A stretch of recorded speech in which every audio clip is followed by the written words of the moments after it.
Saya Ustaz ya. Ya. Bismillahirrahmanirrahim.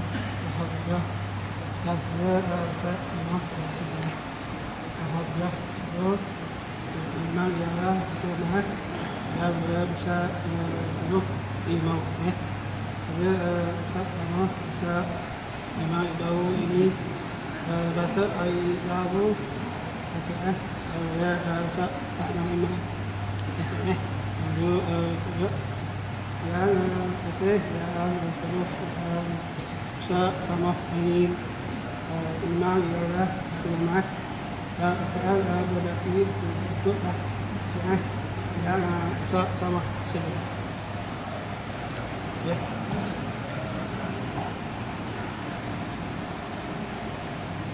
السلام عليكم ورحمة الله وبركاته.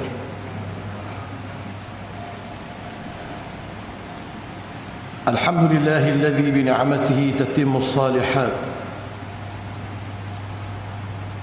وبفضله تتنزل الخيرات والبركات، وأشهد أن لا إله إلا الله وحده لا شريك له، وأشهد أن محمدًا عبده ورسوله، والصلاة والسلام على سيدنا وحبيبنا رسول الله وعلى آله وأصحابه ومن اتبع هداه. أما بعد، فإن أصدق الحديث كتاب الله، وخير الهدي هدي محمد صلى الله عليه وسلم، وشر الأمور محدثاتها وكل محدثة بدعة. اللهم علمنا ما جهلنا وذكرنا ما نسينا وانفعنا بما علمتنا إنك أنت العليم الحكيم. Alhamdulillah, segala puji bagi Allah Ta'ala kerana dengan izin Allah lah semata-mata kita dapat bertemu pada malam ini dalam siri kuliah yang sepatutnya bulanan tapi tak jadi bulanan mana yang mana kalau tuan-tuan masih ingat, kalau tak ingat pun tak pelik juga, masa lama dah. Saya mengambil kesempatan untuk berkongsi membaca sebuah kitab yang dikarang oleh Al-Allamah Syekh Dr. Yusuf Al-Qaradawi hafizahullah, yang mana kitabnya ialah Kaifa Nata'amalu Ma'al Quran, bagaimanakah kita nak berinteraksi dengan Quran. Kerana Quran adalah kalam Allah yang maha hidup. Bahkan Allah Subhanahu wa taala menyebut, istajibu lillahi walir rasul idza da'akum lima yuhyikum. Sahutlah seruan Allah, sahutlah seruan Rasul, kerana seruan keduanya itu akan menghidupkan kamu, menjadikan kamu manusia yang sungguh-sungguh mengikut ketakhir yang Allah Ta'ala nak. Jangan diingat Allah Ta'ala buat kita ni kerana puas duduk saja. Maha suci Allah, bakal Allah Ta'ala buat ada tujuan, ada sebab dia, ada kerana dia. Dan di antara kerananya, wa ma khalaqtul jinna wal ins illa liya'budun. Aku buat kamu untuk kamu jadi kuli batuk aku, hamba abdi aku, yang turut segala apa yang aku suruh buat, walau tak kena dengan anginmu, dengan perutmu, hingga semua benda yang aku larang, walaupun benda tu kena dengan perutmu, dengan semolokmu. Maka Allah Subhanahu wa taala memuliakan manusia dengan Quran yang menghidupkan ini, bukan untuk orang Islam, untuk alam seluruhnya.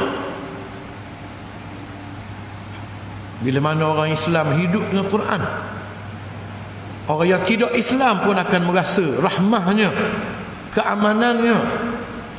Bahkan alam ini, daratannya, sungainya, tanam-tanamannya semuanya akan menjadi barakah bila manusia mulai berinteraksi dengan Quran, tahu bahan membaca Quran, cuba memahami maknanya dan kemudian berinteraksi dengannya. Bukan sekadar baca saja macam buku kakak tua, tak tahu apa yang dibaca. Bukan sekadar baca Quran nak ambil berkat saja. Bukan sekadar baca Quran nak ambil ding setan iblis saja. Quran dihina. Kita berinteraksi dengan Quran dengan cara yang salah. Kalau itulah sekadarnya Quran, ditulis dengan khat yang indah-indah, cantik, tak ada arti nak baca. Di Wisma Darul Iman tu ada satu ayat Quran, khat. Pegawai seorang kerja situ belah tahu. Saya kata ayat benda, dia tak tahu ayat. Dia kata dia dengar lama dah. Tapi kita pasal kita mengaji sikit, kita ayat ni. Dah Quran jadi perhiasan, tak dipahami, nak baca pun tak boleh, comel saja dia. Ini menghina Quran. Quran adalah dustur perlembagaan hidup. Kalau mu tak mau pakai atas dunia ni pun, mu akan dikerah untuk pakai di akhirat. Akhirat Allah Ta'ala hukum manusia dengan syurga, dengan neraka. Pakai perlembagaan mana? Pakai Quran. Kan itulah menjadi ijma' ulama. Mana-mana orang yang bersalah di atas dunia ini dihukum dengan hukum Quran, tak akan dihukum lagi di akhirat. Kerana akhirat hukum Quran ditegakkan semula. Diadilikan manusia dengan ini, dengan petunjuk ini. Siapa yang tak sama dengan dia, neraka. Yang sama dengan Quran, surga. Kita ambil negara kita Malaysia sudah. Kita di Malaysia ada undang-undang Malaysia. Kita pergi luar Singapura, ada undang-undang Singapura. Tukar negeri je sebelah je ada undang-undang dia. Di akhirat nanti Allah Ta'ala tegakkan undang-undang Quran.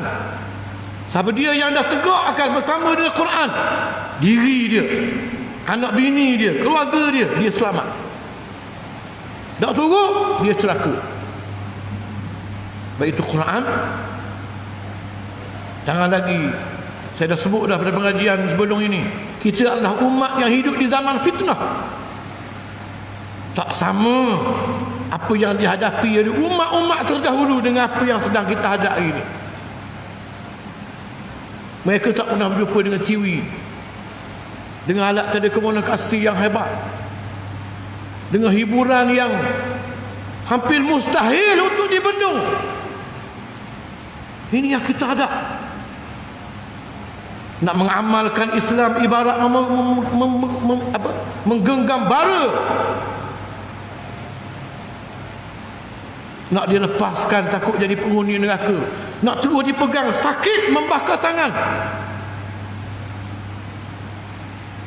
Sebab itulah banyak hadis-hadis Nabi SAW yang memuji orang-orang yang istiqamah dan terus tega dengan Islam ini.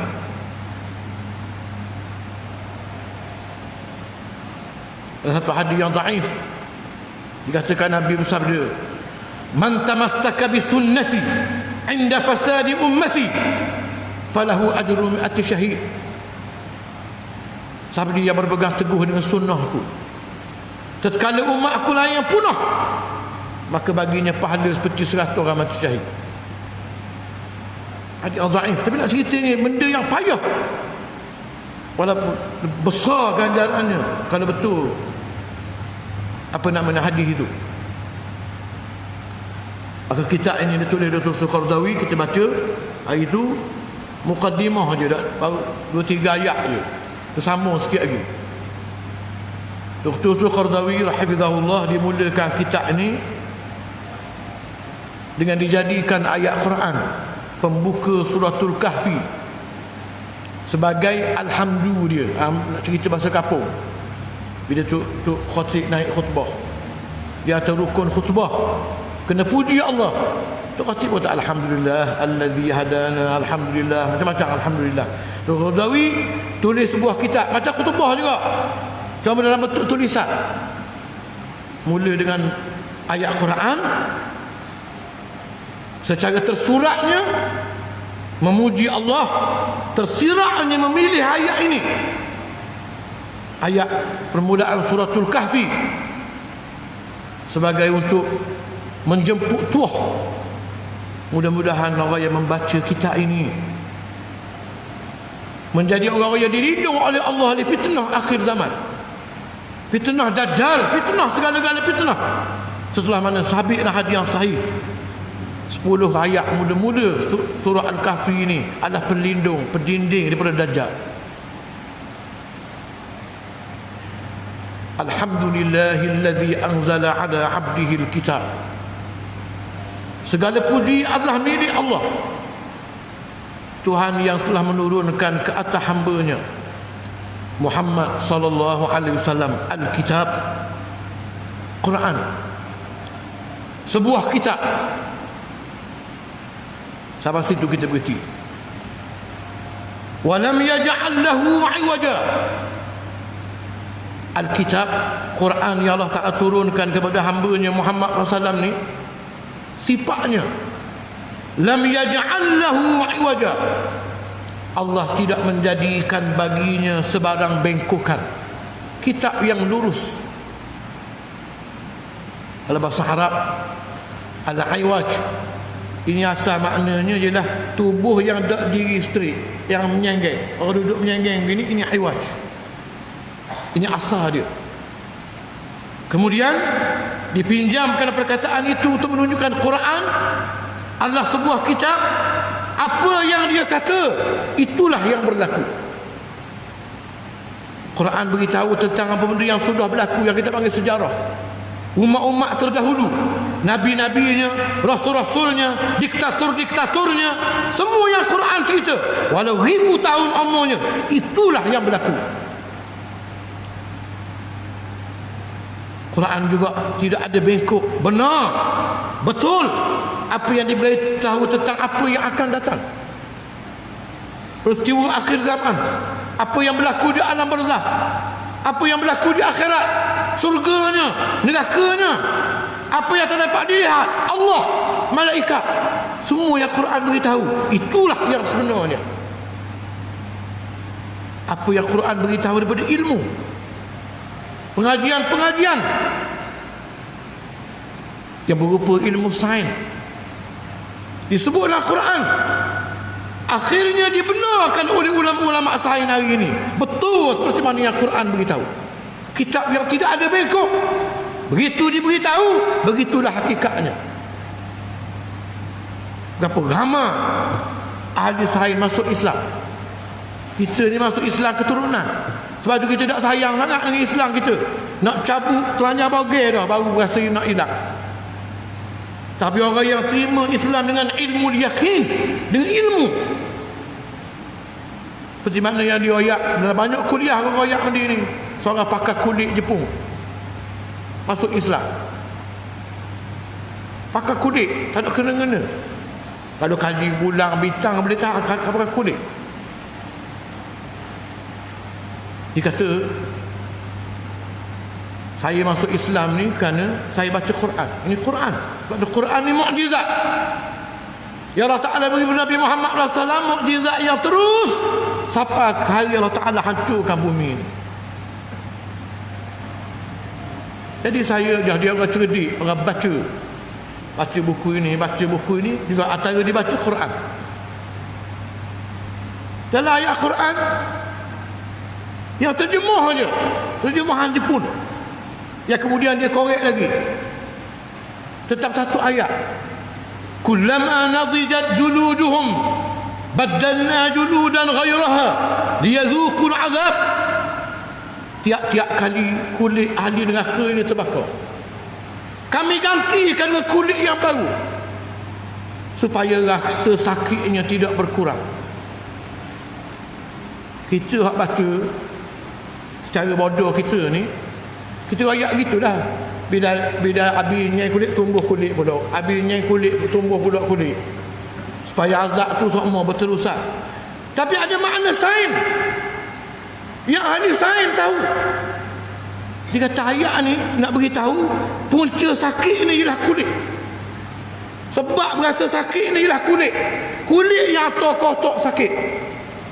Bila mana kulit sudah terbakar, api bakar isi, sakitnya dah berkurang.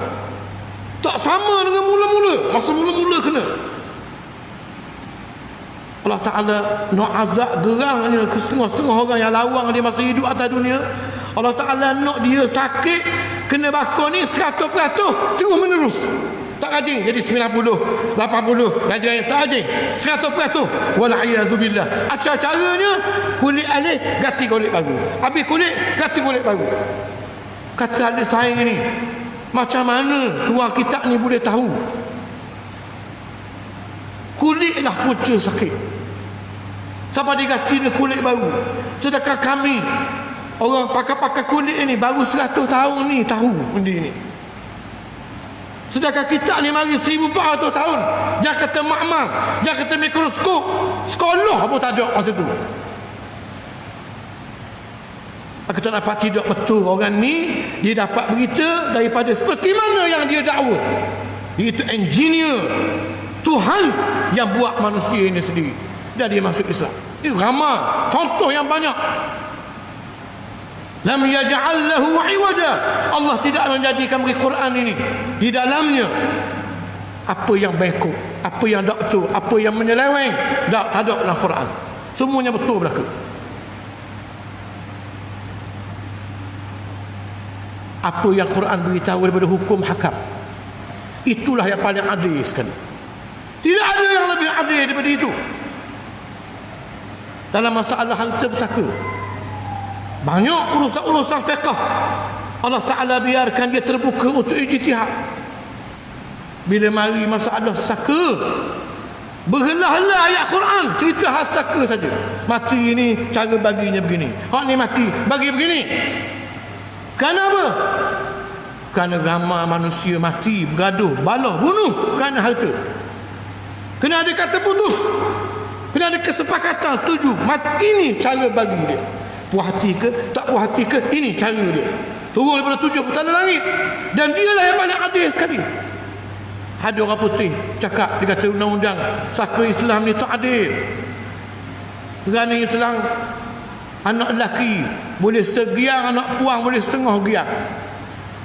Kalau anak lelaki boleh 200, hak puang boleh 100. Anak lelaki boleh 10,000, hak puang boleh 5,000 je. Tak adil, diskriminasi.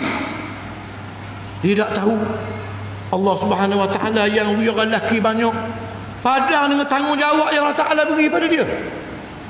Bila dia nak kahwin, dia kena bayar mas kahwin. Mampu pula pitis situ.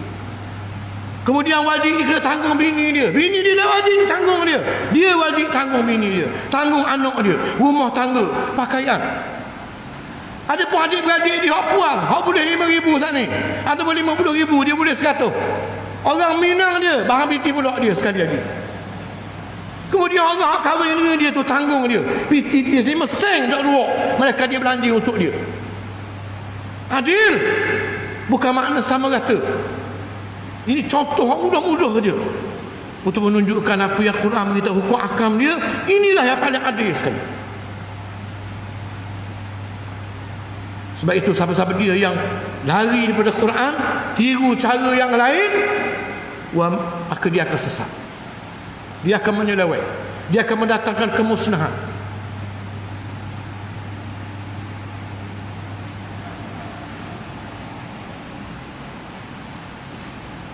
Dan kata para ulama, Allah Ta'ala sifatkan Quran ini tidak ada bengkok.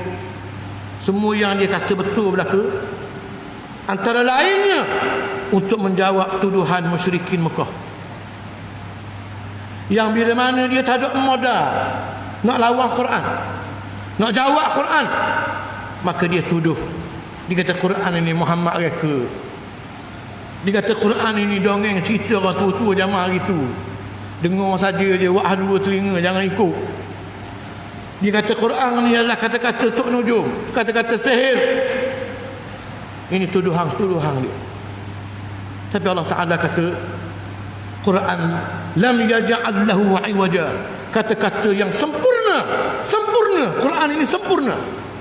Sebab itu siapa dia kata Quran ni makhluk, kafir, tanpa notis 24 jam kafir.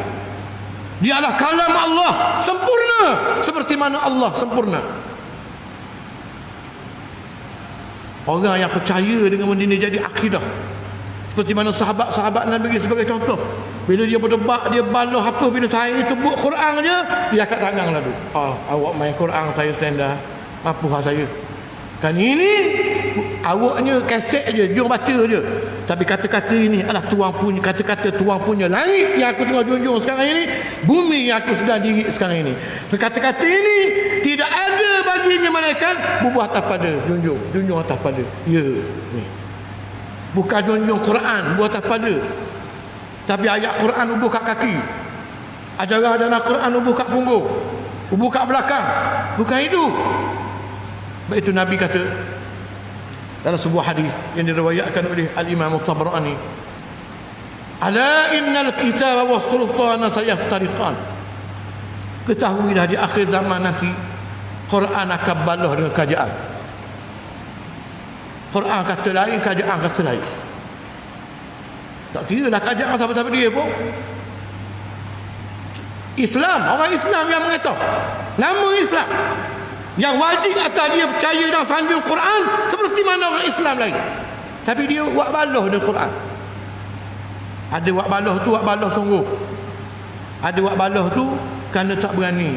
Ini orang yang lemah iman. Tak berani, nanti dulu. Takut rugi, takut orang marah, takut tak lepas tekuk. Dan seumpamanya. Apa Nabi kata? Fakunu ma'al Quran, kamu ma'aku. Jangan bersama dengan kerajaan itu, bersama dengan Quran. Kamu kena bersama dengan Quran. Ini adalah, kerana inilah pesaka yang Nabi Muhammad SAW tinggal ke kita. Orang buat pameran, kononnya replika selipar Nabi Muhammad, baju Nabi Muhammad, serban Nabi Muhammad. Tak tahu lagi ia sungguh ke tak. Tapi hak sahih Quran Nabi Muhammad SAW ada. Ini hak sahih. Ini barang Nabi Muhammad sungguh 1000% barang Nabi Muhammad. Apa nak cari ada tahu kada? Hak memang doh Nabi Muhammad, kita ada erti bahasa. Kalau tak tahu lagi ia kedok, kita nak pergi sangat. Tu sangat. Wala nak minat sangat. Pelawak berlaku dengan Nabi Muhammad SAW. Ini pesaka Nabi. Batu Nabi kata, bila mana mu ada anak, adibu auladakum salasa. Hadis riwayat Ibnu Umar. Mu jangan reti wa anak je. Boleh anak ajar dia 3 kali. Hubba nabiyikum, pertama ajar dia sayang aku. Kerana ni butir-butir ni Islam ni duduk sini. Tak boleh turut orang lain, mesti aku Nabi Muhammad SAW. Wa hubba ali baiti, sayangkan anak beranak aku. Wa tilawatul Quran, ada baca Quran.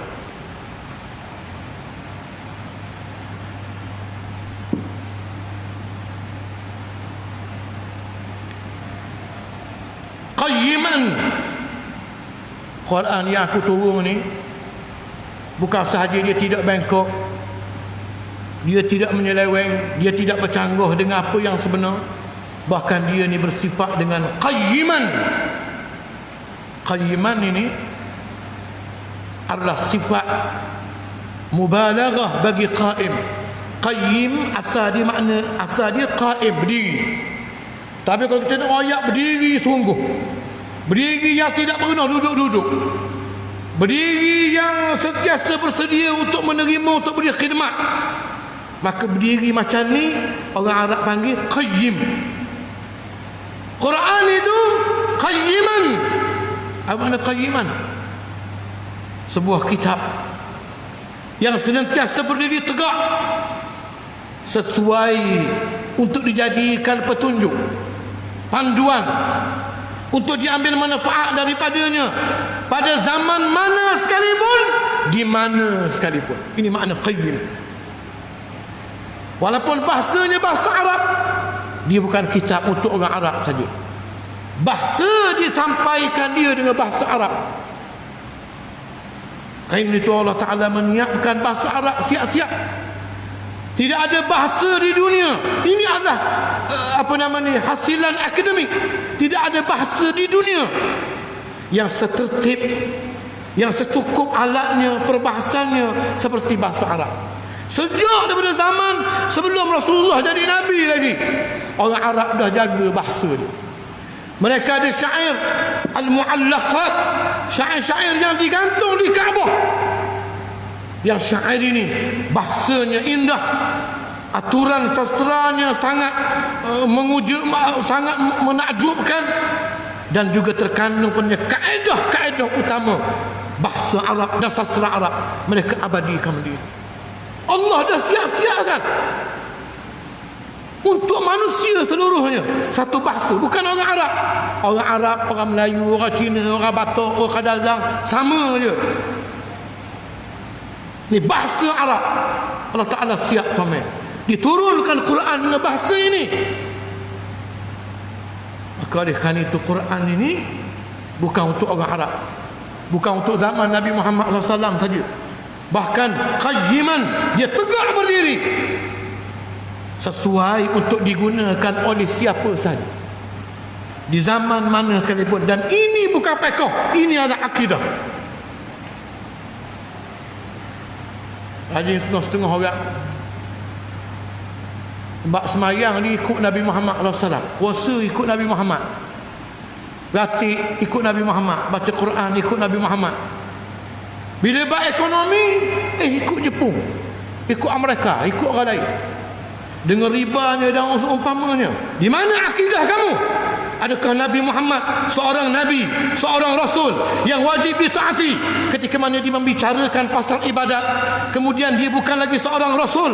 Bila mana dia membicarakan hal ekonomi, mengharamkan apa yang haram, menghalalkan jual beli yang boleh, mengharamkan yang tak boleh, kamu pun tak ikut. Kenapa? Kerana masa itu ada orang lebih pandai daripada dia. Di manakah status dia? Sebagai Rasulullah, utusan Allah, juru cakap bagi pihak Allah, yang maha adil, yang maha betul. Di mana masa itu? Mana akidah kamu? Ini akidah. Quran qayyiman, tegak berdiri, sesuai digunakan siapa sahaja di zaman mana sekalipun. Seorang ulama tafsir yang masyhur, Ibnu Ashur Al-Maliki rahimahullah, mengatakan dengan dua sifat ini Quran lam yaj'al lahu 'iwaja, Allah tidak jadikan dia Quran yang bengkok, yang menyeleweng maknanya. Qayyima, yang berdiri tegak, sesuai digunakan bila-bila masa sahaja, sama dengan permulaan surah Al-Baqarah tatkala Allah menyatakan dzalikal kitabu la raiba fihi hudan lil muttaqin. La raiba fih sama dengan lam yaj'al lahu 'iwaja. Hudan lil muttaqin sama dengan qayyiman, kitab yang teguh, yang menunggu untuk digunakan pakai. Tapi siapa dia mengguna pakai dia? Al muttaqin, orang yang percaya dengan Quran. Orang tak percaya tak ikut Quran.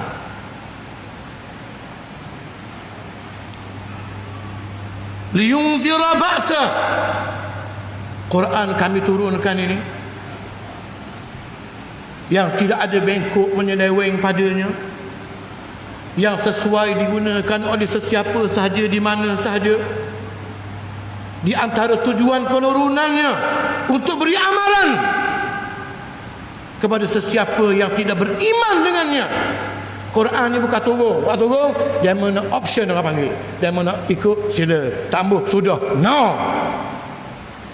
Quran Allah Tuhan yang aziz, Al-Aziz, Tuhan yang tak erti kalah dengan sesiapa pun.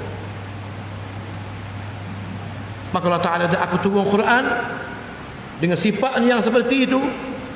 Kalau mu tak ikut juga, mu tak beriman juga, aku beri amaran ba'san. Ibnu Manzur di antara tokoh yang buat dictionary Arab, Lisanul Arab, dia mengatakan al-ba's dalam bahasa Arab ada tiga makna. Sama al-harb bermakna perang. Yang kedua maknanya al-masyaqqah. Dan yang ketiganya maknanya ad-darb, pukulan. So Allah Ta'ala nak beritahu,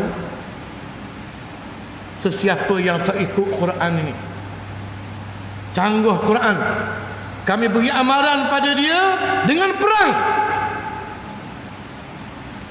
Sama ada perang dengan tentera-tentera Allah, orang beriman yang bangun untuk menegakkan Islam.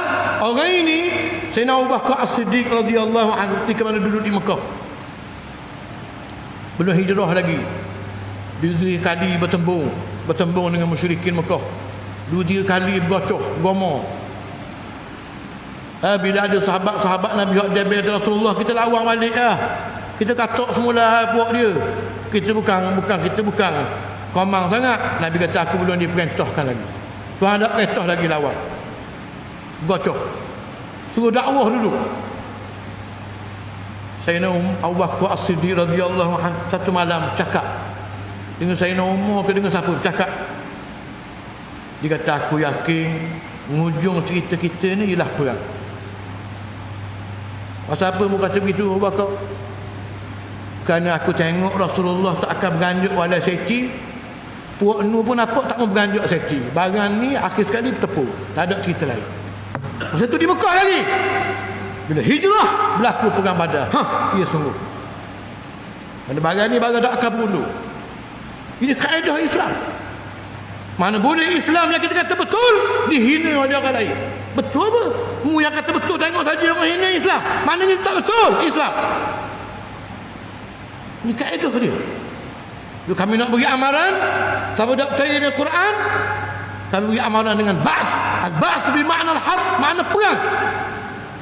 Akan ada orang kami, puak kami, tak kira siapa-siapa di zaman apa, untuk bangun, bangkit, tegakkan Quran dan menentang orang yang tak percaya dengan Quran. Sayyidina Ali bin Abi Talib radhiyallahu anhu, ini pahlawan, orang batulah, ini panglima perang. Sebab itu tak ramai sahabat Nabi yang Rasulullah royak cara dia mati. Mu akan mati mana? 2-3 orang Nabi kata, mu kayak gini mati begini, mu akan mati begini. Dalam hadis yang sahih Nabi kata Sayyidina Ali, ya Ali, atadri ashqal akhirin? Hei Ali, tahukah kamu orang akhir zaman hak paling celaka sekali? Ashqal awwalin, orang yang paling celaka hak zaman dulu, hak bunuh unta Nabi Saleh. Ini disebut dalam Quran. Faqala lahum Rasulullah naqatullah wa suqiyaha. Apa ni? Allah. Dah ada hari ya.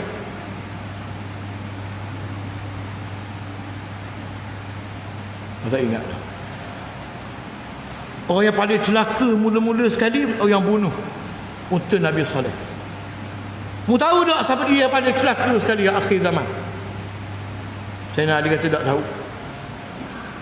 Yang celaka di akhir zaman ialah orang yang akan menghantar dengan pedang di sinimu, Nabi tunjuk, sehingga membasahi darah di sinimu.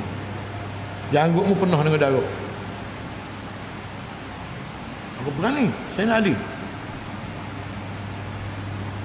Sayyidina Ali radhiyallahu an, sama masa dia mengetah, dia kata, ma yahbasu ashqaha. Mana orang hak paling celaka sekali nak mari? Bila dia nak mari? Sebab Sayyidina Ali yakin apa yang Nabi sebut mesti akan berlaku. Dan akhirnya, nak cerita yang lain kali cerita, akhirnya dibunuh oleh Khawarij, Ibnu Muljim la'anahullah. Ini cerita panjang. Sayyidina Ali radhiyallahu an punya berani. Sayyidina Ali dalam peperangan Khandaq, parit, gali parit. Jangan kita ingat parit Nabi gali ni macam parit lokang air kita ni. parit yang digali ni dalam dan juga jauh, kerana orang zaman itu naik kuda. Kalau dekatnya lompat begitu je, jauh. Cuma dengan kesetukan masa yang ada tempat yang sepik. Seorang panglima Quraisy, umur 80 tahun. Kalau kita 80 tahun ni duduk hospital, tunggu nak mati bila. Amr ibn Hud, ini panglima, pendekar betul dia ni, 80. Masa perang Badar dia cedera parah. Bila berlaku perang Uhud dia tak lagi cuti, dapat surat cuti, cedera tak baik lagi. Dan dia menazar nak balas. Masa perang Uhud dia tak ada, dia menazar. Apabila berlaku Khaybar, Amru 2-3 orang kafir musyrik Mekah ni cari parit yang orang panggil dekat, tak jauh. Akhirnya dia jumpa dan dia lepas masuk. Rasulullah SAW kupur bala tentera, pergi. Kemudian dia pun cabar mubarazah, cabar baca selama-se, bahasa sama-se. Tak mau perang ramai-ramai lagi. Perang ramai-ramai kalah dia 4-5 orang je. Dia berkata, Alamin mubaris, hei Muhammad, ramai-ramai awakmu ni tak ada seorang berani tu baik nak canggah dengan aku. Umur 85 ke 80 masa tu. Pendekar. Hang tua lah dia, mana pendekar dia ni.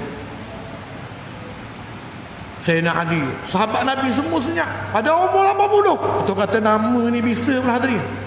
Nama ni dia bisa. Dah ada orang dah, tapi nama tu orang sebut ayah leh, orang tak berani ada. Padahal kawan tu nak rosak gigi dah orang, tapi bisa nama. Sayyidina Ali radhiyallahu anhu bangun. Rasulullah, ana lah Rasulullah, saya nak, biar saya nak.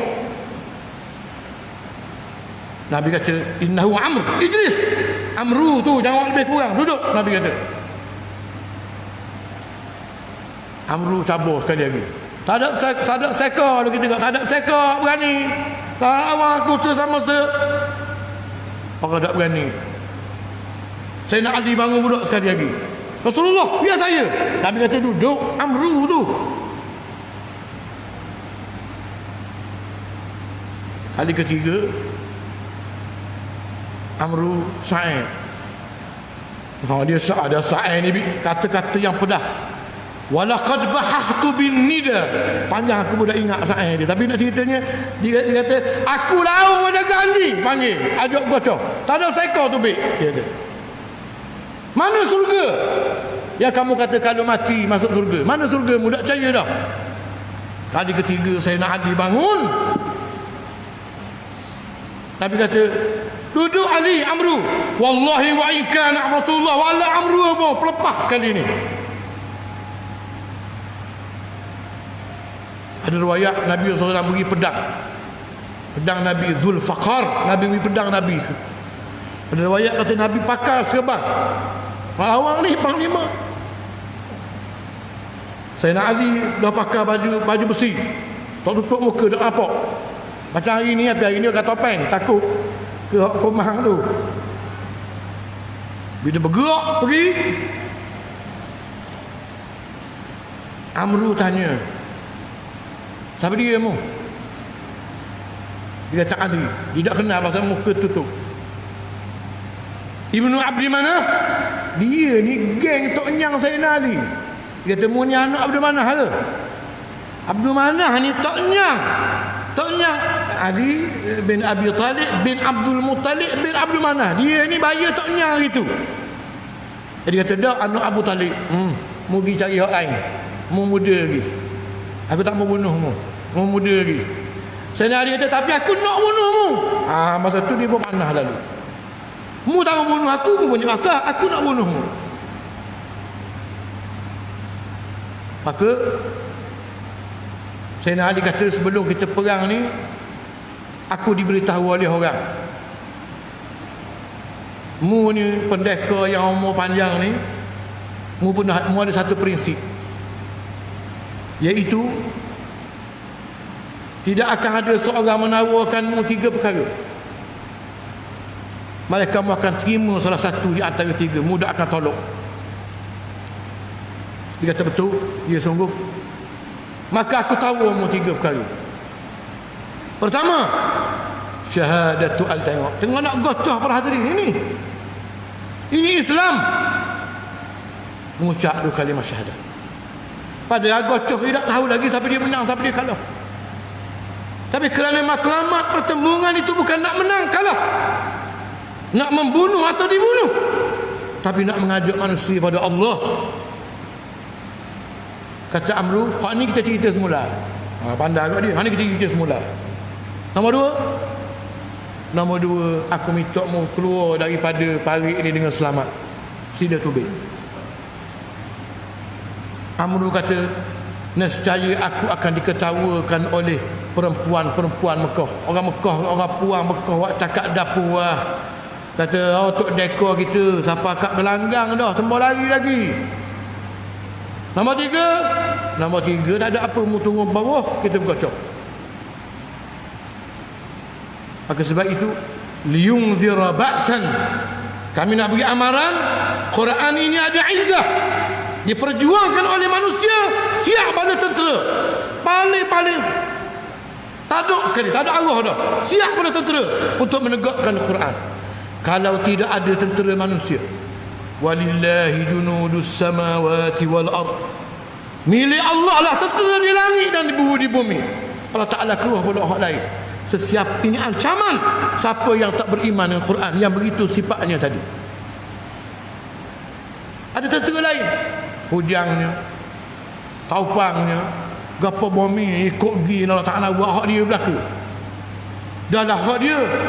Allah Ta'ala kata, kalau sekiranya ada nila pada aku bumi ni sebelah sayap je nila, setengah air aku tak wui kau kafir. Maka barang ni barang orang pakai balak ni lah, kau sedap beracun lagi. Dan kata para ulama, termasuk makna ba'san ialah azab yang menunggu di hari kiamat. Tatkala Allah menifakkan liyunzira ba'san syadidan, kami juga nak beri amaran, kalau mu tak ikut Quran, kemudian mungkin dengan tak ikut Quran kamu maju moden, hidup macam haiwan. Bahasa nak makan apa, makan. Bahasa nak buat apa, buat. Sesuka kamu, sehawa nafsu kamu. Kemudian kamu disanjung, kamu mati, dihormati, disanjung, dijadikan tokoh. Kamu tak selamat. Kena janji aku, yang tinggal Quran, azab di dunia. Kalau tak diazab di dunia, mesti ba'san syadidan, azab akhirat yang sangat dahsyat yang menantikan dia. Ini amaran Allah bagi orang yang tak ikut Quran. Kerana Quran tidak ada sebab untuk tidak diikuti. Tak ada sebab. Kenapa tak mau ikut dia? Kat mana tak kena dia? Cuba tunjuk. Kita pun nak tahu. Kerana kita beriman dia kalam yang sempurna. Kat mana zalimnya dia? Cuba tunjuk. Kat mana menyelewengnya, karutnya? Cuba tunjuk. Tak boleh tunjuk. Tak boleh tunjuk. Sebab itu Quran mesti diikut. Jika tidak, ba'san syadidan min ladun, dari sisi Allah, azab yang hebat di dunia dan di akhirat. Wa yubashshiral mu'minin, dan Quran antara tujuan penurunannya untuk membawa khabar gembira kepada orang-orang yang beriman kepadanya. Sebab itu orang beriman sentiasa gembira jika sekiranya diserahkan ahwalnya pada Quran. Pengajian Quran, pengajaran Quran, apa yang dibawa oleh Nabi SAW adalah Quran. Maka orang yang balik pada Quran ini, yubashir, Quran beri khabar gembira pada dia. Apa dia khabar gembira? Allazina ya'maluna as-salihat, berita gembira pada orang-orang yang beriman dengan Quran, yang beriman dengan Muhammad sallallahu alaihi wasallam, yang diturunkan Quran kepadanya, kemudian dia membuktikan keimanannya dengan mengerjakan amal soleh. Sebab itu beriman dengan Quran, iman adalah pohon yang berbuah. Dia bukan pohon saja tubuh hati tak ada buah, dia pohon yang berbuah. Walaupun kita kata iman ini kerja hati, berapa ramai orang menggunakan benda ini. Iman ni kerja hati sehingga dia nak masukkan diri dalam senara orang yang beriman. Saya walaupun tak semayang, saya tak kedeku. Saya walaupun I tak tutup aurat, tapi hati I ikhlas tahu. Dia bermain dengan benda yang kita tak tahu. Allah saja tahu. Bagaimana kita nak bermuamalah, muamalah Islam, muamalah yang adil, jika yang menjadi kayu pengukurnya benda kita tak tahu. Maka di sana ada iman yang tersirat, ada Islam yang tersurat, yang sembahyang, yang puasa, yang menutup aurat, yang menjaga yang halal, menjaga diri daripada buat yang haram. Ini ada sifat beramal soleh. Sebab itu amal soleh ni apa kalau katanya? Amalnya ada 3. Qalbi, qawli dengan fi'li. Ada kerja buat hati, ada kerja buat lidah, tak ada kerja buat anggota tubuh lain, tangan, kaki semua sekali. Pastikan hati kamu kerjanya apa yang Allah Ta'ala redha dan apa yang Allah Ta'ala suka. Pastikan kerja buat mulut kamu apa yang Allah Ta'ala redha dan apa yang Allah Ta'ala suka.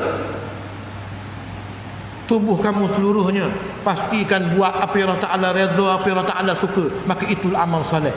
Nak tahu di mana apa yang Allah Ta'ala redha dan apa yang Allah Ta'ala suka? Quran beritahu, Nabi Muhammad beritahu dalam hadis-hadis dia. Maka sebab itu amal saleh ialah menuruti Nabi Muhammad sallallahu alaihi wasallam.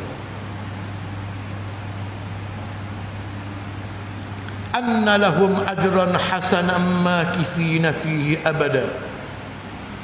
Anna lahum ajran hasana makithina fihi abada. Quran bawa khabar gembira pada orang yang beriman dengan Quran, beriman dengan Muhammad. Khabar gembira itu apa? Bagi mereka yang beriman ini ganjaran yang baik. Apa ganjaran yang baik? Ini dipanggil majaz mursal dalam bahasa Arab. Syurga. Makithin, mereka akan duduk dalam syurga selama-lamanya. Dalam bahasa Arab, tuan-tuan, ada ulama melihat tersirat. Kenapa Allah Ta'ala tak gunakan perkataan lain, guna perkataan makithin? Kenapa dalam perkataan bahasa Arab al-muks memberi makna tunggu. Kalau kita terjemah secara begitu, makna dia bagi mereka syurga yang mereka akan menunggu di dalamnya selama-lamanya. Menunggu apa? Menunggu apa? Ada ulama mengatakan berdasarkan pada hadis yang sahih diriwayatkan oleh Al-Bukhari, Muslim dan yang lain, apabila ahli syurga dengan segala nikmatnya, Allah Ta'ala tanya lagu mana weh? Puas hati dah? Ada lagi yang kurang? Nak apa lagi? Tak nak lagi. Allah puas dah, puas hati dalam syurga. Kalau bahasa Terengganu Allah Ta'ala kata nak tengok aku dah. Dan inilah matlamat bagi segala-galanya. Allah yang kita sembah, yang kita panggil, yang kita munajat, yang kita lau, yang kita menangis. Allah ini tidak adalah nikmat yang paling hebat lagi lebih pada melihat Allah. Allah tu sendiri. Kita tak tahu, kita nak tengok sangat, kita mengeruh, berdebur bila ingat benda ini. Kita nak tengok sangat Allah. Macam manakah agaknya Allah Tuhan ini yang menciptakan kita yang maha sempurna.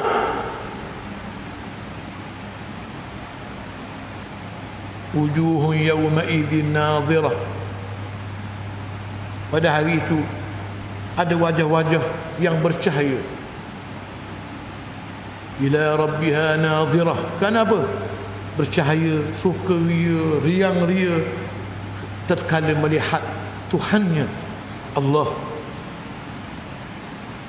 Sehingga para ulama mengatakan di kali itu semua nikmat syurga yang dirasakan sebelum itu tak ada nilai terus dah.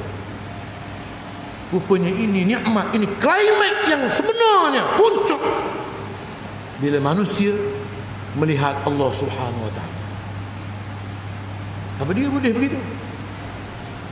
Orang yang beriman dengan Quran, yang hidup dengan Quran, yang mati dengan Quran, yang hidup untuk Quran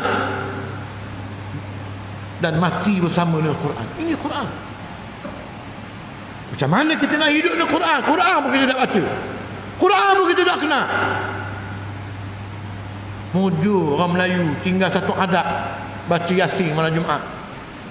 Tu pun ada lagi bodoh-bodoh kata bid'ah.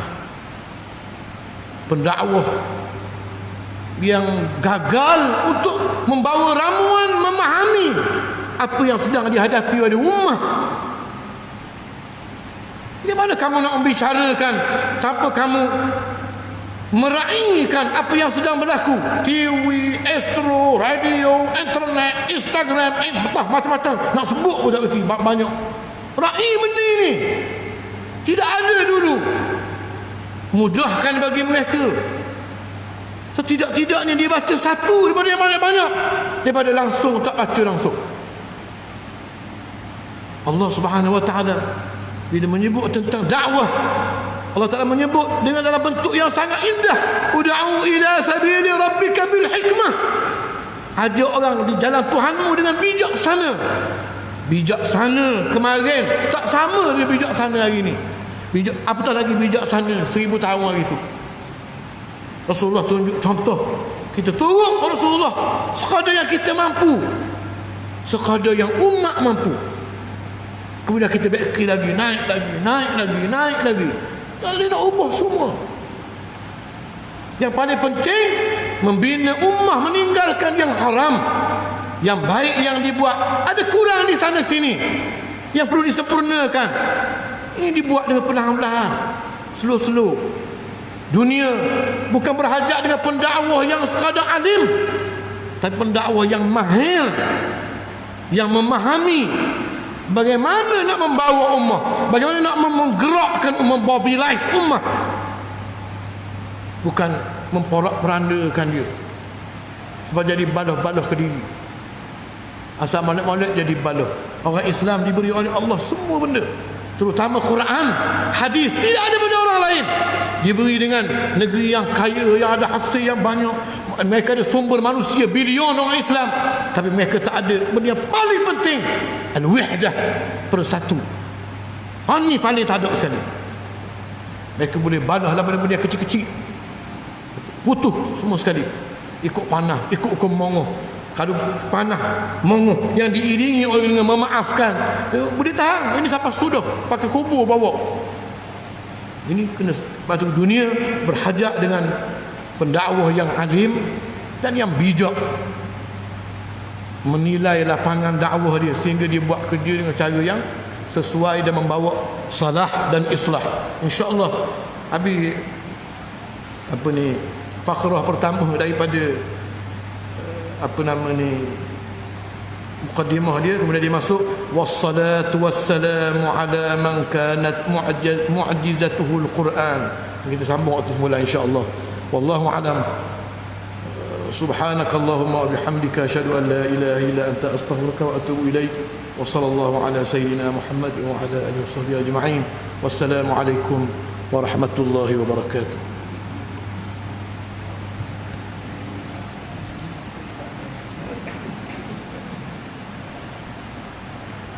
Bismillahirrahmanirrahim. Alhamdulillah rabbil alamin.